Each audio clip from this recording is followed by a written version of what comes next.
సింగరేణి అన్నదమ్ములందరికీ కూడా హృదయపూర్వకంగా నమస్కారాలు తెలియజేస్తా ఉన్నాను. ఇవాళ తెలంగాణ రాష్ట్రంలో ఒక కొత్త రాజకీయ శక్తిగా మీ ఆడబిడ్డ తెలంగాణ రక్షణ సేన అనేటటువంటి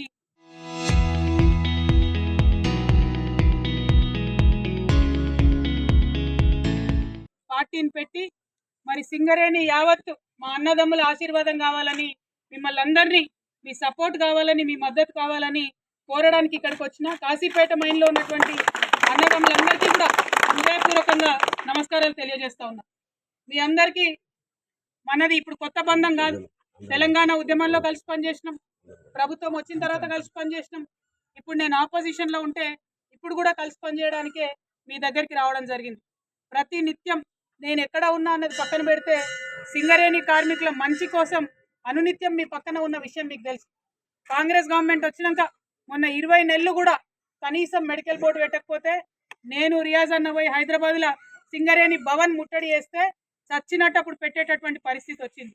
అంటే ఈ ప్రభుత్వంలో ఏ ఒక్కటి కూడా సర్వసాధారణంగా అతి సామాన్యంగా జరగాల్సిన పనుల కోసం కూడా కొట్లాడాల్సి వస్తుంది, ఉద్యమాలు చేయాల్సి వస్తుంది, ముట్టడి చేయాల్సి వస్తుంది, అందరినీ కూడా ఇబ్బంది పెట్టే పరిస్థితి వస్తున్నది.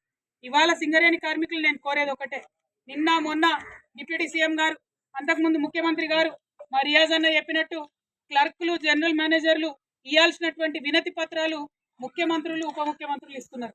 నేను వారిని ఒకటే కోరుతా ఉన్నా, అయ్యా ముఖ్యమంత్రులు, ఉప ముఖ్యమంత్రులు, మిమ్మల్ని ఈ సింగరేణి ప్రాంతం కావచ్చు, యావత్ తెలంగాణ కావచ్చు ఎన్నుకున్నది ఎందుకోసం? సింగరేణిని కాపాడడం కోసం.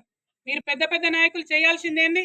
అక్కడ హైదరాబాద్లో, ఢిల్లీలో ఉండి సంతకాలు పెట్టి సింగరేణికి బొగ్గు బాయిలు ఎక్కువ తీసుకురావాలి, బొగ్గు గనులు ఎక్కువ తీసుకురావాలి. మనకి ఏదైతే ఐటీ పర్క్స్ మీద ట్యాక్స్ పడుతుందో దాన్ని మాఫీ చేసే ప్రయత్నం చేయాలి. మీరు సంతకాలు పెట్టి ఏం చేయాలి? హైదరాబాద్లో మెడికల్ బోర్డు ఖచ్చితంగా నెలకు 2 సార్లు పెడతామని చెప్పి తీర్మానం చేసి ఆ పని చేయాలి. చేయాల్సిన పనులు చేయకుండా ఏదో ఈడికి వచ్చేసి మభ్య పెడదాం కార్మికులను అనుకుంటే కార్మికులు ఏం మభ్యపడేటోళ్ళు కాదు. ఎందుకంటే మీకు అన్ని తెలుసు, రాజకీయాలు తెలుసు. ఎప్పుడో సికాసా నుండి మొదలు పెడితే ఇప్పుడు ఉన్నటువంటి అనేక సంఘాలను, నాయకులను కూడా చూస్తూ వస్తున్నారు. మీతో ఉండేటోళ్ళు ఎవరో తెలుసు, ఎన్నికలప్పుడు మీకోసం వచ్చేటోళ్ళు ఎవరో తెలుసు, ఎల్లవేళలో మీతో ఉండేటోళ్ళు ఎవరో కూడా మీకు తెలుసు.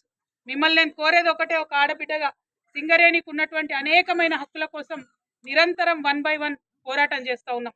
అందులో ప్రధానమైనది నేను ఆలోచన చేసేది, డిపెండెంట్ ఉద్యోగాలు ఏదైతే ఇవ్వాలనో అది మన హక్కుగా రావాలి. ఖచ్చితంగా దానికోసం నిరంతరం పోరాటం చేస్తూనే ఉంటాం.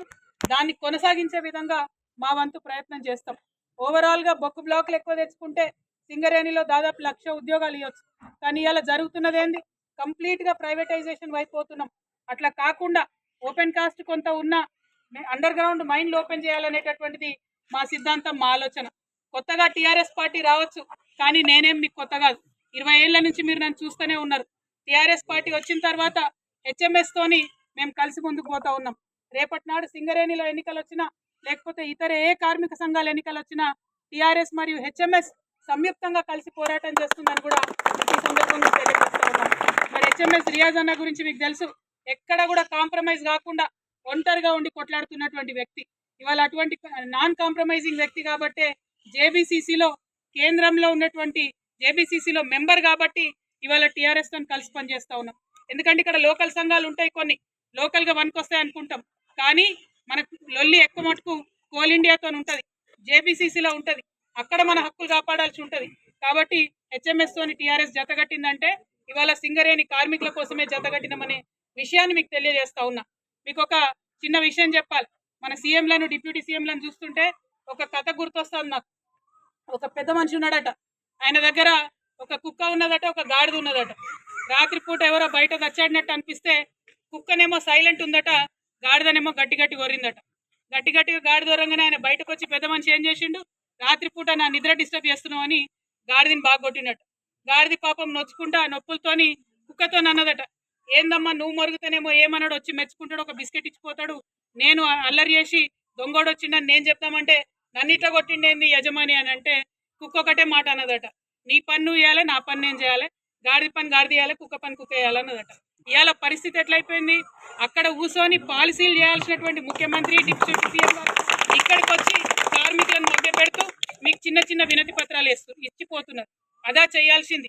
చేయాల్సిందేంది సంతకం పెట్టి సింగరేణి సంస్థకు నష్టం రాకుండా ఏదైతే జెన్కోలో కానీ ట్రాన్స్కోలో కానీ గవర్నమెంట్ డిపార్ట్మెంట్స్ నుంచి 50,000 కోట్ల రూపాయలు పెండింగ్ ఉన్నది సింగరేణికి. అది ఇవాళ మీరు ఒక సంతకం పెట్టి అది ఇవ్వకుండా ఇక్కడికి వచ్చి కార్మికులు మభ్య పెడతా ఉన్నారు. మిమ్మల్ని అందరినీ నేను కోరేది ఒకటే, పాలసీలు విధానపరమైన నిర్ణయాలు చేయాల్సిన వాళ్ళు ఆ పని చేయాలి. ఇక్కడ ఉండి క్షేత్రస్థాయిలో కొట్లాడాల్సిన వాళ్ళు వాళ్ళ పని వాళ్ళు చేయాలి. కానీ అట్లా కాకుండా మిమ్మల్ని వాళ్ళ కన్ఫ్యూజ్ చేసే ప్రయత్నం చేస్తున్నారు. కాబట్టి ఆ విషయాన్ని మీరు గమనించాలని మేము కోరుతా ఉన్నాం. అన్ని 11 ఏరియాలకు కూడా తిరుగుతా ఉన్నాం. ఇవాళ కాశీపేట నుంచే మరి బాయిబాట కార్యక్రమాన్ని మొదలుపెట్టినాం. నాకు చాలా ఇష్టమైనటువంటి సింగరేణి బిడ్డలతోని మరి ఈ వారం రోజులు కూడా కంటిన్యూస్గా మేము ఇంటరాక్షన్ చేస్తున్నాం. ఒక్కొక్క మైండ్లో ఉండేటటువంటి సమస్యలు కూడా అర్థం చేసుకుంటున్నాం. ఇక్కడ కాశీపేట మైన్కి వచ్చే ముందు చెప్పిండ్రు నాకు, కనీసం మంచినీళ్ళు కూడా ఇదివరకు ఇవ్వపోతుండ్రని. ఇప్పుడు ఇక్కడ మాట్లాడుతుంటే ఈ మధ్యనే రిపేర్ చేసిన రక్క ఇస్తున్నారని చెప్తున్నారు. నేను యాజమాన్యానికి కోరేది ఒకటే, మీ కుట్ర మాకు తెలుసు. అండర్ గ్రౌండ్ మైన్లు బంద్ చేయాలనుకుంటున్నారు, ఓపెన్ కాస్ట్లు ఎక్కువ చేయాలనుకుంటున్నారు. కానీ ఇప్పుడు పనిచేస్తున్నటువంటి కార్మికుల సేఫ్టీ, భద్రత, వారి యొక్క హెల్త్ అనేటటువంటిది మీకు ముఖ్యం. కాబట్టి దయచేసి మీరు వారికి అన్ని రకాల సదుపాయాలు కల్పించాలని నేను కోరుతా ఉన్నాను. ఇంకొక మాట, ఇప్పుడు ఉన్నటువంటి కార్మికులలో 20,000 మంది దాకా యంగ్ పిల్లలు ఉన్నారు. అందరు కూడా చాలా చిన్న వయసు వాళ్ళు ఉన్నారు. వాళ్ళకున్న చిన్న పిల్లలకు ఎక్కడైనా చదివించుకుందామంటే సింగరేణి ఏరియా స్కూల్ ఎక్కడ కూడా మంచిగా లేనటువంటి పరిస్థితి ఉన్నది. హాస్పిటల్కి పోయి చూద్దామంటే పేరుకు పెద్ద హాస్పిటల్ ఎక్కువ ఉన్నాయి, బంగ్లాలు పెద్దగా ఉన్నాయి, కానీ డాక్టర్లు లేనటువంటి పరిస్థితి ఉన్నది. నిన్న మొన్న నేను చూసిన ఇక్కడ ఉన్నటువంటి ఒకటే ఒక హార్ట్ స్పెషల్ ఉన్నటువంటి హాస్పిటల్లో కూడా ప్రైవేట్ వాళ్ళతో పార్ట్నర్షిప్ చేస్తున్నారు. ఇంతగానం అన్నిట్లో ప్రైవేటైజేషన్ తీసుకొస్తే మనకు వైద్యం ఖరీదైతే తప్పితే మనకు లాభం లేదు. కాబట్టి టీఆర్ఎస్ పార్టీ పాంచజన్యం అనేటటువంటి పథకం పెట్టినాం.